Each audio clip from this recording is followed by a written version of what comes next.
네, 오늘 6번째 시간이죠. 성막의 널판에서 구원의 목적을 보다. 네, 널판과 관련된 성막에 대한 내용을 보게 되는데요. 먼저 한번 여쭤볼까요?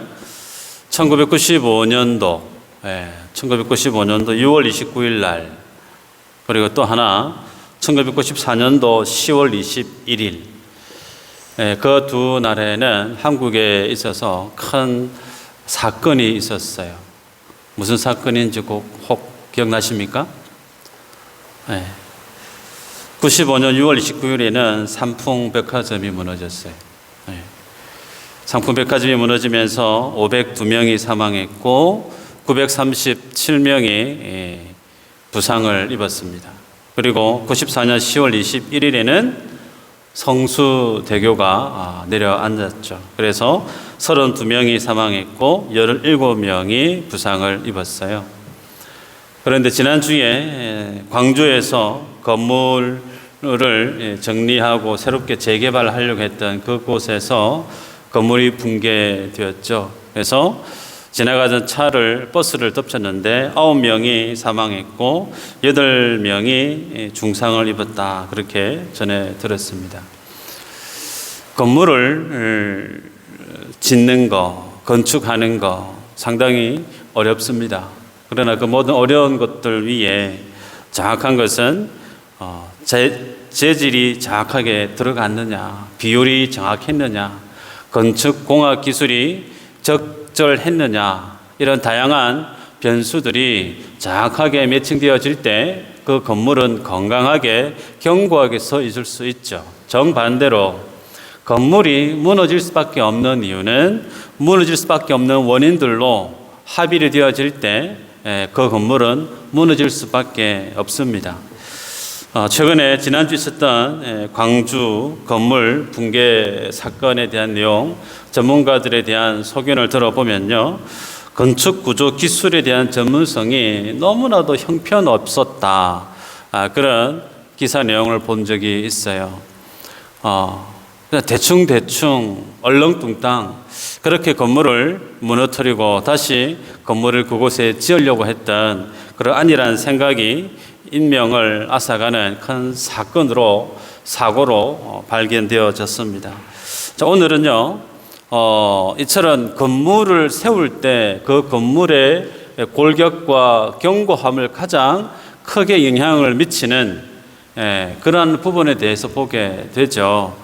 오늘 우리가 6번째 성막에 대해서 보게 되는데, 그 성막을 견고하게 세우는 허리에 해당되어지는 구조물에 해당되어지는 내용, 그게 뭐냐면 오늘 보게 되는 널판에 대한 내용입니다. 널판. 여전히 우리는 성막에 대한 내용을 보면 수치, 그리고 설비 내용들 쭉 소개하는데, 두 번, 세 번 봐도 이게 무슨 내용인지 보면 볼 때마다 새로워지는 그런 은혜가 있죠. 그래서 좀 너무 어렵다, 그런 생각이 들어서 쉽게 그냥 넘어가려고 하는 경향이 있는데, 그러지 마시고 가장 기본적이고 그리고 가장 대략적인 그런 내용에 한해서만이라도 그 속에 숨겨져 있는 하나님의 영적인 진리, 주님이 그 성막을 통해서 이 땅의 성도들에게 전해 주고자 하시는 본질에 대한 내용을 캐치를 하고 발견하고 넘어가는 시간이었으면 좋겠다 싶습니다. 읽었던 15절의 내용을 보면 하나님께서 널판을 만들어라, 그렇게 언급하는 내용을 보게 되죠. 널판을 만드는 주된 재료는 조각목으로 소개됩니다. 조각목을 베어서 그걸 널판으로 만들어서 그걸 어떻게 해요? 금으로 씌우죠. 금으로 씌워서 그걸 땅에 세우는데, 그냥 금으로 더 씌운 널판을 땅에 세우는 것이 아니고 그 바닥에 주보에 보면 그림 A, B가 있습니다. 그죠? 보면 널판 맨 밑에 돌기가 2개가 있어요. 그래서 그걸 촉이라고 성경에는 기록하고 있는데, 그 튀어나와 있는 그 촉 하나하나마다 언 받침대를 꽂아서 그렇게 고정하게끔 하나님이 널판을 그런 방식으로 만들고 세우라 말씀하는 것을 보게 됩니다. 생각을 해보시면 널판 하나하나마다 같이 조립을 해서 세워놓는 것도 나름 견고할 수 있지만 그것보다 하단부에 무게가 있는 은받침대를 하나씩 그 위에 세워두면 상당히 견고하고 단단한 널판이 되어질 수밖에 없겠다, 그런 생각 가지게 되죠. 자, 그렇다면 전체적인 그림을 한번 보면서 내용을 한번 정리를 했으면 싶습니다. 성막은 네 면으로 되어 있는데 동쪽은 들어가는 출입구죠. 그래서 지성소 성소를 덮고 있는 그 성막 동쪽에는 널판이 없습니다. 그 외에 산면은 널판으로 둘러서 있죠. 남쪽과 북쪽 그 길이는 서로 같기 때문에 각각의 남쪽 북쪽의 널판의 개수는 몇 개요? 주변에 보면 있죠. 너무 작아서 잘 안 보일 수 있는데 각각 20개씩으로 되어져 있습니다. 그리고 동쪽 출입구 반대편에 있는 서쪽 그 뒤편에는 도합 8개의 널판이 소요됩니다. 자, 그 사이에 뒤편에는 이제 서쪽에는 각각의 모서리가 있기 때문에 그 모서리에는 널판을 덧대어서 세우라, 그렇게 하나님 말씀하시는 것을 볼 수가 있습니다. 대략적으로 그 길이가 한 5m 정도 됩니다. 한 건물 한 2층 정도 높이 돼요. 그 다음에 넓이는 약 한 75cm 정도 됩니다. 5m 그리고 75cm 너비의 널판, 그 정도의 크기의 널판을 만들려고 하면 조각목을 하나를 가지고 그렇게 널판을 만들 수 있을까? 어렵죠. 그래서 겹겹이 덧대어서 조각목을 그렇게 널판으로 만들었으리라 생각할 수가 있습니다. 자, 그렇다면 그렇게 그 널판이 동쪽을 빼고 남쪽, 북쪽, 서쪽에 소요되어지는 총 널판의 개수는 몇 개죠? 20개, 뒤편에 8개면 48개죠. 그리고 48개에다가 계산을 좀 하셔야 돼요. 널판 하나에 촉이 2개라고 그랬어요. 그 촉 하나하나마다 은받침대가 꽂힌다고 그랬어요. 그러면 은받침대는 몇 개일까요? 너무 어렵죠. 96개입니다. 자, 널판의 개수를 기억하시길 바라요. 중요합니다. 널판의 개수 몇 개라고요? 48개. 자, 오늘 본문에 보면 그 외에 또 필요로 소개되어지는 게 26절 이후로 보면 띠라고 하는 것이 소개되는 게 있습니다. 띠. 자, 26절에 보면 3면에 각각 5개씩 띠를 만들어서 해라, 그렇게 주님이 말씀하는 걸 보게 되는데, 이 띠도 동일하게 주 재료가 조각목이에요. 조각목을 띠를 만들고 거기에 금으로 더 씌우게끔 말씀하는데, 자, 설계 도면을 줍을 통해서 보면 이 널판 이 중앙으로 이 띠가 관통하게끔 되어져 있습니다. 그리고 그 널판은 좀 전에 말씀드린 것처럼 은받침대 위에 꽂혀서 고정되어져 있는 걸 보게 되죠. 그래서 한번 생각을 해보시면 상당히 견고하다, 그렇게 느낌적으로도 오시죠. 그냥 널판들만 서로 얼기설기 조립을 해서 세워놓은 게 아니고 하단부에는 무거운 은받침대가 꽂혀 있고, 그리고 그 중심에는 띠가 관통해서 그 널판을 고정하고 있다라는 걸 상상할 수가 있는데요. 자, 왜 이렇게 하나님이 견고하게 이 널판을 이렇게 겹겹이 단단히 연결시키고 있을까? 우리가 지난 시간에 봤습니다. 휘장이 총 몇 겹이라고요? 4겹이었죠. 그 휘장이 우리 눈에 보이는 이렇게 커튼 같은 게 아니에요.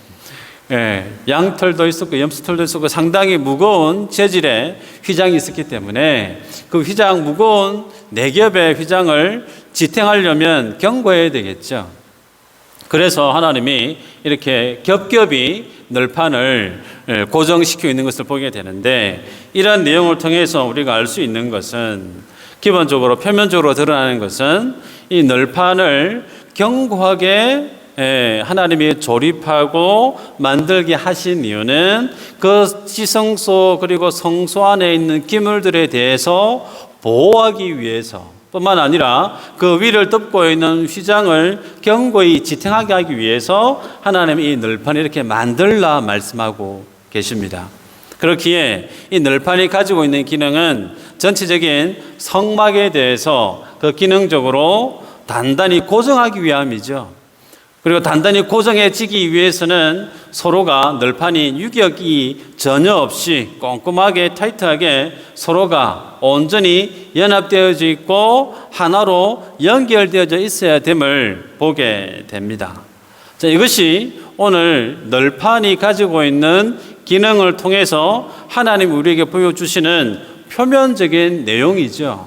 자, 그렇다면 눈에 보이는 이러한 표면적인 널판의 기능에 대한 이해를 가지고 하나님이 우리에게 제시하시는 본질, 주고자 하시는 실체적 복음적인 사실이 무엇인지를 보기를 원합니다. 자, 볼까요? 총 세 가지 오늘 재료가 소개되는데 널판이고 두 번째는 은받침대고 세 번째는 그 널판을 하나로 묶는 띠다 그렇게 말씀을 드렸습니다. 자, 그렇다면 첫 번째 널판이 상징하는 것이 무슨 의미인가? 가장 주로 이루는 이 널판에 대한 이해는 해석적 관점은 이 땅의 성도와 교회를 상징한다 그렇게 해석적 관점이 있어요. 저도 그 해석적 관점에 동의하는 바입니다. 자, 우리가 앞서 살펴보았는데요. 하나님께서 온 세상의 창조주고 만왕의 왕 되신 그 주님이 이 세상에 죄 많고 허물 많은 인생들을 주님이 선택하시고 그들을 선택하신 것도 감사한데 그들이 있는 그곳에 주님이 인지하셔서 함께 거주하시겠다 그렇게 말씀하시면서 성막을 만들으라 그렇게 말씀을 하셨단 말이죠. 그 하나님의 놀라운 그 권세와 영광스러운 그 모습에 준하는 하나님의 집을 만들기 위해서는 세상에서 가장 값진 재질과 제목으로 하나님의 집을 만들어도 그 하나님의 영광에 발꿈치에도 도달하지 못할 정도 수준일 텐데 오히려 하나님께서 내 집을 만들라 성막을 만들라 하셨던 성막의 주된 재료를 살펴보면 그 가치들이 상당히 좀 떨어지는 것을 보게 되죠. 특히 오늘 본문에 한해서 보면 더더욱 그렇죠. 그 주된 재료가 오늘 조각목으로 소개되지 않습니까? 지난 첫 시간에도 말씀드렸던 것 같은데 조각목은 쉽게 얘기하면 우리나라에서 보게 되는 아카시아과 나무다 그렇게 설명을 드렸습니다. 여쭤볼까요? 아카시아 나무가 제목으로 쓰기에 어떤 용도로든 제목으로 쓰기에 아카시아 나무가 참 쓸모있는 나무일까요? 전혀 그렇지 않습니다. 아카시아 나무 우리가 다 알고 있는 것처럼 아카시아 나무는 곱게 자라는 법이 별로 없어요. 이리 뒤틀리고 저리 뒤틀리고 그리고 가지 사이사이마다 뾰족한 가시가 있습니다. 그나마 우리나라에 자생하는 아카시아 나무는 오래 있으면 좀 크기라도 커지는데 광야에서 자라는 이 아카시아 조각목에 대한 내용은 물이 적죠. 광야였기 때문에 수분이 적습니다. 그렇기 때문에 그 나무도 크기가 크질 않습니다. 그리고 잎사귀가 적기 때문에 그 잎사귀가 전부 다 하나같이 멀어요. 가시로 바뀌어버려요. 그래서 이 조각목은 제목으로 쓰기에도 적당하지 않고 심지어 땔감으로 쓰기에도 함부로 손을 잡을 수가 없기 때문에 가시 때문에 여간 상거롭고 신경이 많이 쓰이는 그런 나무가 아닐 수 없죠. 한마디로 얘기하면 이 조각목은 쓸모없는 나무다 그렇게 볼 수 있습니다. 그런데 하나님께서 하나님의 성막을 만들라 하시면서 가장 주된 재료로 하나님이 들어 쓰게 하신 나무가 이 조각목이에요. 이 조각목이 상징하는 바가 뭐라고요? 성도요, 교회다라고 말씀을 드렸습니다. 그렇기 때문에 키 작은 이 조각목을 비어서 그것을 평평한 널판으로 만들려고 하면 그 크기가 높이가 5m, 길이 폭이 75cm, 그렇게 널판 하나를 만들려고 하면 얼마나 많은 손길이 갔을까. 그죠?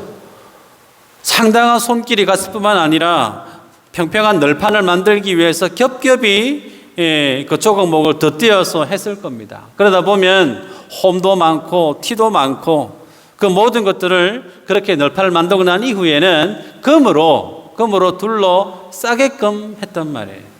그래서 겉으로 보이는 모습은 말끔한 금빛이 있는 널판임을 보게 됩니다.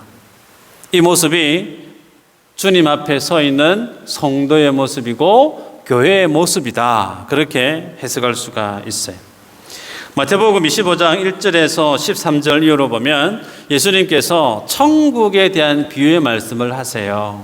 그러면서 천국은 어떤 곳이냐면 마치 신랑을 맞기 위해서 처녀들이 기름을 준비하는 것 같다. 그런 말씀을 하세요. 그러시면서 하나님께서 이 땅에 예수님을 주로 고백하는 성도 그리고 교회를 어떤 대상으로 제시하냐면 예수 그리스도는 신랑이고 그 신랑을 맞는 성도는 주님 앞에 거룩한 신부와 같다. 그런 대조로 비유로 하시는 말씀을 보게 되죠. 뿐만 아니라 사도 바울은 고린도후서 11장 2절에 이렇게 말씀합니다. 내가 하나님의 열심으로 너희를 위하여 열심을 내노니 내가 너희를 정결한 처녀로 한 남편인 그리스도께 드리려고 중매함이로다. 정확하게 표현하고 있어요. 사도 바울은 성도가 신랑된 주님을 만나기 위한 신부임을 정확하게 소개하고 있습니다. 그렇기 때문에 신약에 완성된 하나님의 복음의 사실에서 비춰보면 이 땅의 교회와 성도는 하나님 앞에 신부와도 같은 존재라는 거예요. 이 신약의 관점을 그대로 구약의 관계로 비춰보면 하나님의 언약으로 구원을 입은 이스라엘 백성들은 마치 무엇과 같다? 동일하게 하나님 앞에 구속함을 입은 신랑을 맞을 신부와 같다라는 것이 성립이 되죠. 자, 그렇다면 이것이 어떻게 구약 안에서 발전되어져 갔는지를 성경의 한 사례를 보면서 찾아볼까요? 가장 먼저 오늘 우리가 보게 되어지는 본문의 내용이에요. 자, 널판의 개수가 몇 개라고요? 기억나시죠?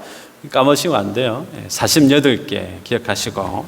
자, 하나님께서 창세기에서 아담을 창조하시고 난 이후에 아담을 깊이 잠들게 하시고 나서 그의 갈빗뼈를 취해서 하와를 만듭니다. 그리고 난 다음에 그 아담에 대한 내용을 첫째 아담에 대한 내용을 사도 바울은 로마서에서 어떻게 풀어가냐면 첫째 아담의 범죄함 때문에 이 세상에 죽음과 사망이 왔다. 그렇게 소개하고 예수님을 어떻게 소개하죠? 예수님은 둘째 아담이다라고 얘기를 해요. 첫째 아담은 하나님 앞에 실수했기 때문에 넘어졌기 때문에 죄와 사망이 임해 왔으나 둘째 아담인 예수 그리스도를 통해서 하나님의 구원과 생명이 인생에게 드리워졌다. 구원의 길이 만들어졌다. 그래서 사도 바울은 첫째 아담을 어떤 인물로 제시하고 있느냐면 오실 예수 그리스도의 모형의 인물로 첫째 아담을 들어 쓰고 있단 말이에요. 자, 그렇다면 하와가 가지고 있는 의미는 뭘까요? 첫째 아담은 오실 예수 그리스도에 대한 모형의 인물로 주님이 제시하고 있다. 그렇게 말씀드렸는데 그러면 그의 와이프 된 하와의 존재에 대한 구속사적인 관점에서 보이는 의미는 어떤 의미일까? 하와의 존재의 의미는 성경에서 하나님 앞에 구속함을 입은 성도, 교회요 성도임을 상징하는 것을 보게 됩니다. 이것이 어떻게 가능한가 볼까요? 오늘 우리가 좀 전에 보았던 널판의 개수가 48개라고 했는데 퀴즈입니다. 잠들었던 아담의 갈빗대를 취해서 하와를 만들었어요. 그러면 남자와 여자의 갈빗뼈가 총 몇 개일까요? 세 보신 적 있으세요? 예. 안 세어봐서 잘 모르시죠? 예. 48개입니다. 예. 일반적으로 48개. 여기에서 어떤 사람이 더 많을 수도 있고 적을 수도 있는데, 예. 일반적인 케이스가 48개예요. 와. 널판의 개수하고 아담과 하와의 갈비뼈 개수가 똑같네. 우연이겠지. 그렇게 볼 수도 있을 거예요. 그것이 우연이 아님을 보게 됩니다. 자, 우리가 읽었던 본문에 보면 20절에 보면요. 성막 다른 쪽 그 북쪽을 위하여라는 표현이 있어요. 무슨 쪽. 그죠? 이쪽 저쪽. 그죠? 우리는 이쪽 저쪽을 할 때 마치 방향을 설명하는 전미사처럼 무슨 쪽 그렇게 해석을 할 수 있는데, 히브리 원어를 보면 어디 쪽 이 말의 의미는 첼라라고 하는 말인데요. 이 첼라 무슨 쪽이라고 이 첼라라는 말의 본디 말의 의미는 갈빗대란 뜻이에요. 갈빗대. 그리고 이 갈빗대라고 하는 첼라라고 하는 말이 가장 먼저 쓰여졌던 용례가 아담의 갈빗대를 취해서 하와를 만들었을 때 썼던 표현과 동일합니다. 하나님께서 많고 많은 널판의 기술을 왜 인간의 갈빗대와 똑같게 48개를 만드시고, 그리고 그 갈빗대에 대한 표현을 이 성막을 만드는 널판에 주님이 쓰게 하셨을까? 성경을 보실 때 우연히 그렇게 됐겠지라고 하는 관점은 빼내셔야 돼요. 하나님의 일하심 속에는 우연은 절대 없죠. 자, 그래서 남녀의 갈빗뼈의 도합 개수가 48개인 것처럼 하나님께서는 널판의 개수를 통해서, 그리고 널판에 대한 방향을 설명하는 원어를 통해서도 동일하게 그 널판이 지향하는 부분이 하나님의 구속함을 입은 성도 그리고 교회의 모습임을 그렇게 상징하고 있음을 보게 됩니다. 자, 이 내용 보다 더 구축으로 들어가면 출애굽기 15장에 17절에 이런 내용이 있습니다. 주께서 백성을 인도하사 그들을 주의 기업의 산에 심으시리이다. 여호와여, 이는 주의 초소를 삼으시려고 예비하신 것이라. 주여, 이것이 주의 손으로 세우신 성소로소이다. 자, 출애굽기 15장 17절 말씀이에요. 이 말씀은 어떤 때였냐면 홍해를 건너고 난 이후에 이스라엘 백성들이 그들을 구원하신 하나님에 대해서 두 손 들고 찬양하고 있을 때 올려졌던 내용이죠. 그런데 여기에 보면 이스라엘 백성들에 대해서 표현하고 있는 중요한 표현이 있습니다. 보면 주의 기업의 산에 심으리다 라는 표현이 있고요. 주의 처소를 삼으시려고 라는 표현이 있고, 맨 마지막에 주의 손으로 세우신 성소로 소이다 라는 표현이 있어요. 이때는 아직 시내산에 도착하기도 전일 뿐만 아니라 하나님께서 모세에게 성막을 이렇게 만들어라라고 하는 말씀을 하기 전이에요. 듣도 보지도 않았던 때란 말이에요. 그런데 주님이 이스라엘 백성들을 표현하고 있는 그 표현이 주의 처소라는 표현을 쓰고 있고 주의 성소라고 하는 표현을 쓰고 있어요. 다시 얘기하면 하나님께서 이스라엘 백성들을 구원하신 그 목적이 마치 무엇과 같다면 하나님이 이스라엘 백성들을 하나님의 집으로 삼으시겠다는 거예요. 쉽게 얘기하면, 그래서 이스라엘 백성들이 조각목으로 만들고 천을 만들어서 성막을 만드는 그곳에 그것이 내가 하나님이 거할 집이다라고 하는 그것이 본래적 의미가 아니고, 하나님께서 이스라엘 백성들을 출애굽을 시켰던 목적 중에 하나가 주님이 거하실 주님의 집은 인간이 만든 성전이 그 주님이 거할 집이 아닌 이스라엘 백성들이 있는 공동체, 회중들, 그들의 중심에 주님이 거하시겠다라고 하는 것이 하나님이 성막을 만들려고 하는 출애굽을 하신 원래적 본질의 의미라는 것을 알게 됐죠. 자, 그렇기에 정리를 하면 지난 시간에도 계속 말씀을 드렸습니다. 주의 말씀이 육신이 되어 우리 가운데 거하심에, 요한복음 1장 14절의 그 말씀에 근거해서 성막이 보여주고자 했던 것은 성전 되신 예수 그리스도라고 그랬죠. 예수 그리스도가 곧 교회라고 그랬습니다.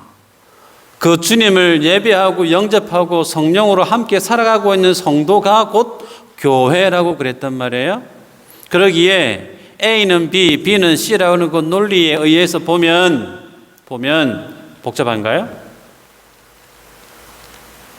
하나님은 사람이 만든 건물에 거하시기 위해서 이스라엘 백성들을 출애굽시킨 게 아니란 말이에요.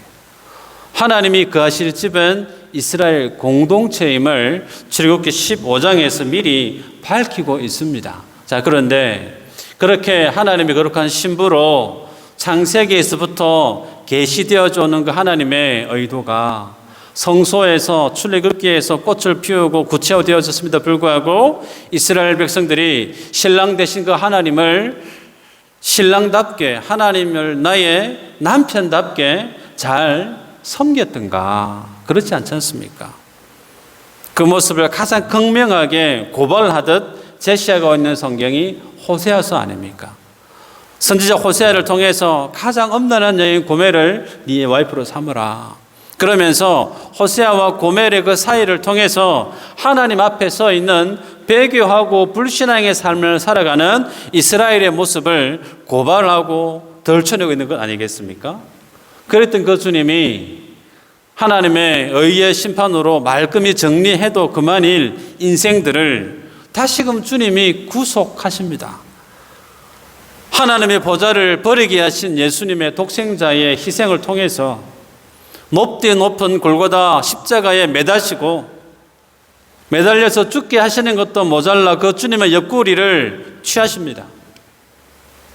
처음에 하나님께서 아담을 취해서 그 옆구리를 취해서 하와를 만들었던 것처럼 하나님이 이제 예수님을 통해서 예수님의 옆구리를 취하시고 난 이후에 뭘 만들죠? 이 땅에 교회를 만들었단 말이에요. 그러기에 오늘 본문에 소개되는 이 널판은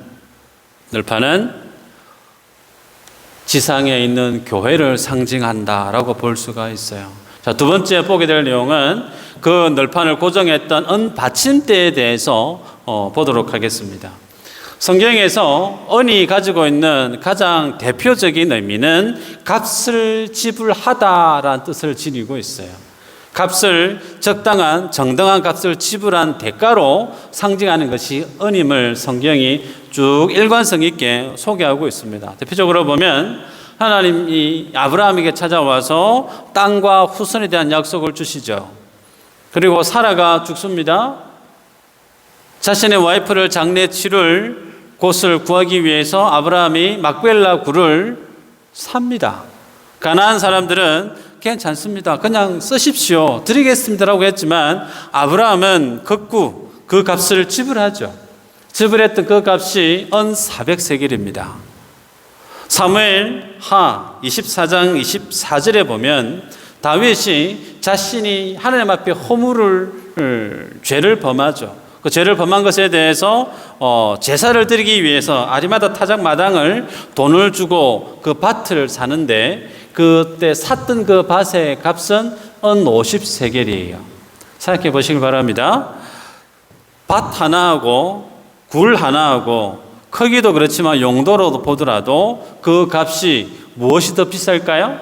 당연히 밭이 더 비쌀 거예요. 그런데 아브라함은 은 400세겔이고 다윗은 은 50세겔로 아리마다 그 타작마당을 구입한 것을 보게 되죠.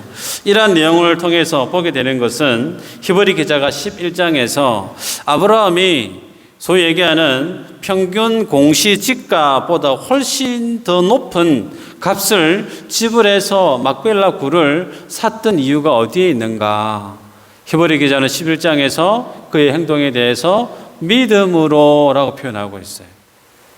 하나님이 자신에게 그 땅에 대한 언약을 주셨기 때문에 그 언약의 근거에서 하나님의 때에 그 언약이 반드시 이루어질 것을 확신했던 아브라함은 그 때에 그 값을 훨씬 뛰어넘는 돈을 지불했습니다.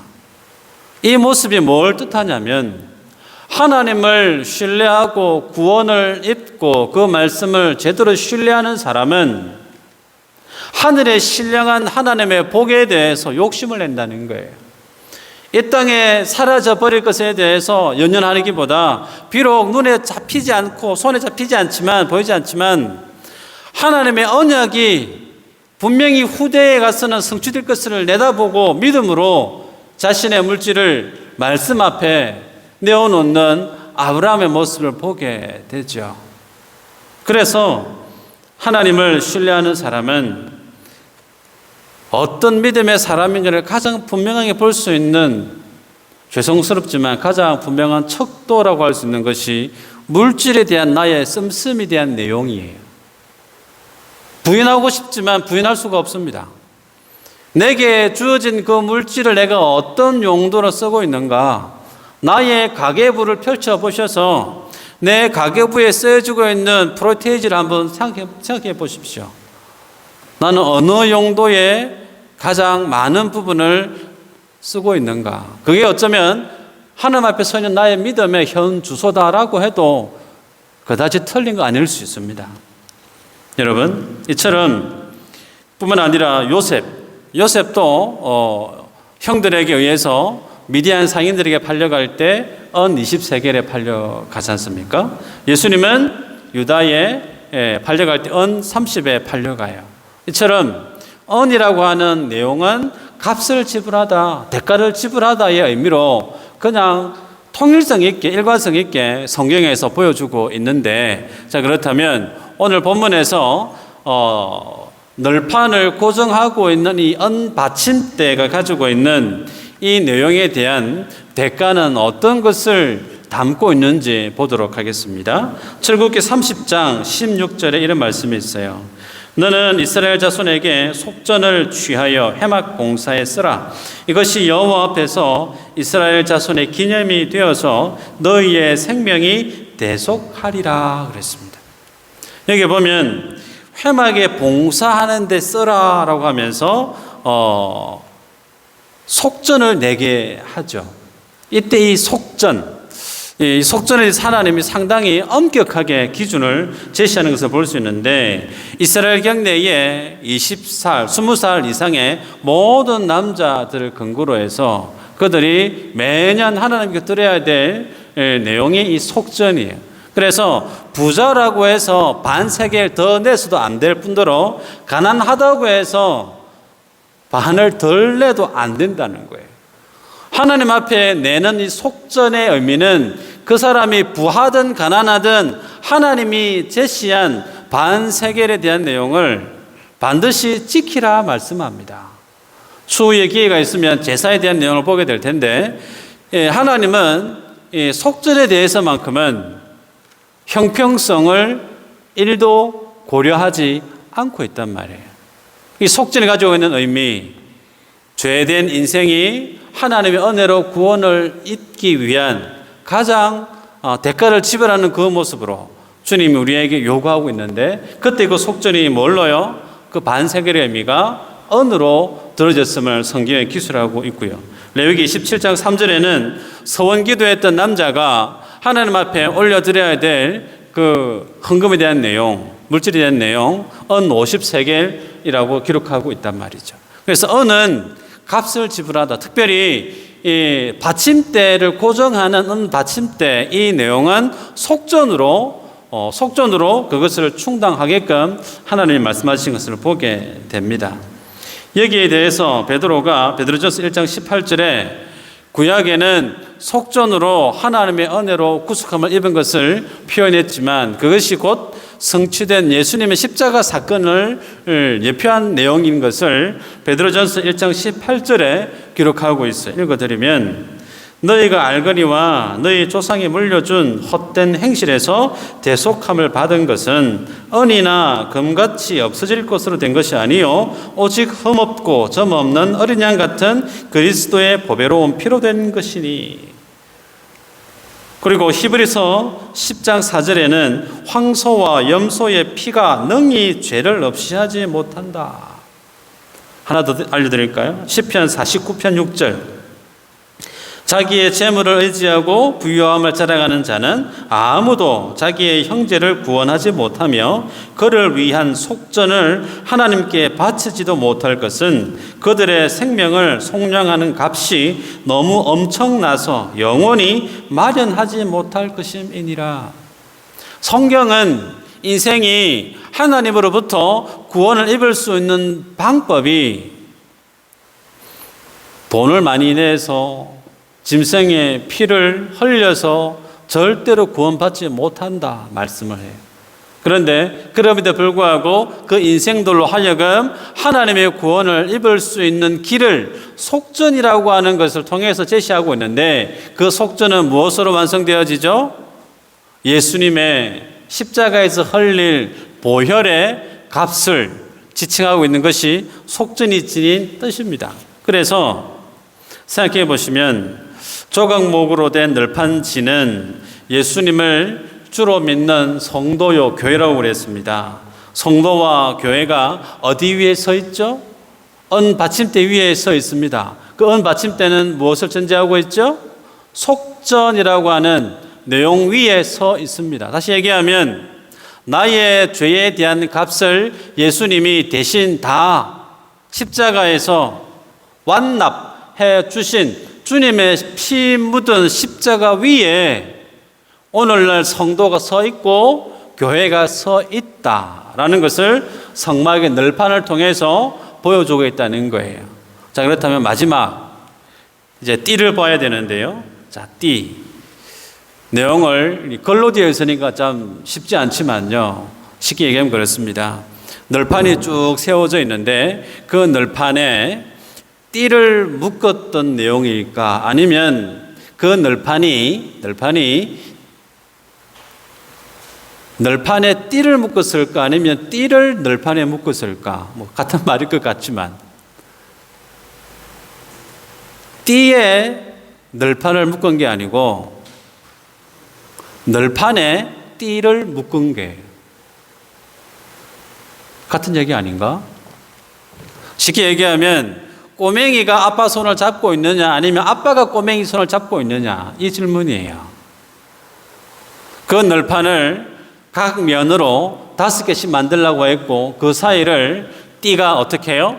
관통하게 되어 있습니다. 중앙을 관통시켰다는 거예요. 이게 뭘 뜻하냐면 예수를 주로 믿는 교회 성도들이 온전히 하나 되어져서 요동하지 않게 만드는데, 요동하지 않게 만드는 것이 교회된 사람이, 성도가 하나님을 단단히 붙잡고 있는 것처럼 보일 수 있으나 그게 아니라는 거예요. 사람의 믿음의 정도가 상황에 따라서 요동하기 때문에 사람의 열심에 그들의 구원을 맡겨놓은 것이 아니고 인생의 구원의 그 본질의 의미를 하나님이 거머쥐고 있다는 거예요. 관통해서 벗어나고 싶어도, 떨어져 나가고 싶어도 인생과 가슴을 관통하고 있는 하나님의 띠가 붙들고 있기 때문에 요동할 수 없다는 거예요. 구원의 견고함을, 교회의 영광스러움이 그 확실함을 하나님이 이 띠로 설명하고 있음을 보게 됩니다. 자, 이제 다 왔어요. 이제 마무리해야 되는데요. 그렇다면 이 띠가 의미하는 바가 뭔가? 신약 성경에 보니까 에베소서 4장 3절에 평안에 매는 줄로 성령이 하나 되게 하신 것을 힘써 지키라. 몸이 하나요 성령도 한 분이시니 이와 같이 너희가 부르심의 한 소망 안에서 부르심을 받았느니라. 말씀해 보니까 평안에 매는 줄로 성령이 하나 되게 하신 것. 또 있습니다. 골로새서 3장 14절에 이 모든 것 위에 사랑을 더하라. 이는 온전하게 매는 띠니라 그랬습니다. 띠. 온전하게 매는 띠다. 성령이 하나 되게 만든 평안의 줄이다. 그렇게 신약 성경은 이 띠에 대해서 이렇게 주의를 달고 있습니다. 여러분, 자, 그렇다면 이 널판지, 은받침대, 띠가 주는 교훈은 하나같이 하나로 통일되어져 있어요. 뭐냐면 교회의 일치됨, 교회의 연합, 견고히 하나로 묶여져 있는, 연결되어 있는 하나의 교회의 모습을 하나님이 널판지와 은받침대와 띠를 통해서 말씀하고 있는 것을 보게 됩니다. 그렇기에 기억하십시다. 성도의 구원의 목적이 어디 있다고요? 예수님 믿고 천국 가는 구원의 티켓을 거머쥐고 사는 날 동안 주님으로 행복하게 사는 거, 어쩌면 그것이 맞을 수 있지만 오늘 읽었던 본문에서 성도의 구원의 목적은 그것이 아니라고 그랬어요. 성도가 예수님 믿고 신앙생활하고 하나님의 복을 누리는 그 구원의 목적은 나 중심의 관점이 아닌 하나님의 중심의 관점에서 보면 하나님이 뭐 하시는 거예요? 오시는 거예요. 누구를? 나에게 오셔서 나를 주님의 집으로 삼으시려고, 주님이 거하시는 처소로 성소로 만드시기 위해서 하나님이 인생들을 구원시켰다라는 뜻입니다. 구원의 목적이 단순히 예수님 믿고 행복하게 한 세상 복되게 사는 거, 너무나 추상적이고 관념적일 수 있지만 그거 아니라는 거예요. 하나님이 나에게 오셔서 나의 주인이 되셔서 내 안에서 동행 공존하시겠다는 거예요. 주님으로 사는 인생이 되게 하시겠다는 거예요. 말씀을 맺습니다. 코로나로 인해서 가장 오늘날 교회 안에 위협이 되어지고 있는 영역은 교회론입니다. 교회론. 건강한 교회에 대한 뿌리가 근간이 흔들리고 있어요. 예를 들면 코로나 때문에 오프라인 예배를 못하고 다들 댁에서 온라인 예배를 드리게 되어졌습니다. 온라인 예배를 지극히 모든 예배에 그냥 일반적인 예배 손으로 그냥 받아들여서는 될까? 그렇지 않다는 거예요. 혹은 어떤 분들은 집안에서 인터넷으로 텔레비전에서 본인이 존경하는 그런 목사님을 다 앞에 두고 말씀을 들어요. 그러면서 헌금도 송금을 통해서 온라인을 통해서 헌금 생활을 하면서 나는 굳이 출석하는 교회 없어도 이렇게 신앙생활 하는 것도 괜찮다라고 여기는 분들이 실제로 오늘날 많이 계세요. 여쭤볼까요? 그 앞에 TV에 있는 유명한 설교자가 예배하고 있는 나의 이름을 아실까? 그분이 나를 위해서 목회를 하고 계실까? 그렇지 않잖아요. 그러면서도 여전히 나는 온라인에서 예배하는 거, 교회 굳이 사람들하고 부딪히면서 불편하고 껄끄러운 그런 거 좀 부담되고 그러니까 참 편하게 신앙생활 하는 거 전혀 성경적으로 틀린 것 아니다라고 여기는 사람들이 교회 안에 있는데 틀렸단 거예요. 그거 옳지 않습니다. 널판은 홀로 존재할 때는 의미가 없습니다. 널판이 있는 이유는 모두가 다 얼기설기 하나가 되어져서 성막을 구성하기 위해서 널판이 존재하죠. 그죠? 그러지 못하는 널판은 잘못된 거란 말이에요. 주님이 우리에게 묻습니다. 구원의 목적이 하나님이 거하시는 전이 되기 위해서 우리를 구원하시다고 할 때 그러면 우리는 어떻게 하나님의 교회로 서가야 될까? 에베소서 읽었던 말씀 4장 2절에 모든 겸손과 온유로 하고 오래 참음으로 사랑 가운데서 서로 용납하고 평안에 매는 줄로 성령이 하나 되게 하신 것을 힘써 지키라. 힘써 지키라. 권고합니다. 여기서 힘쓰다라 말의 의미는 용을 쓰다, 힘을 내다 그 뜻이 아니에요. 힘써 지키라의 말의 의미는 재빠르게 스피드 있게 행해라 뜻입니다. 마치 교회의 하나됨을 허무는 어떤 상황이 발발했을 때 그 내용에 대해서 차일피일 미룰 것이 아니라는 거예요. 어떤 것보다 가장 우선적으로 그 일을 처리해야 될 것을 사도 바울은 권면하고 있음을 보게 됩니다.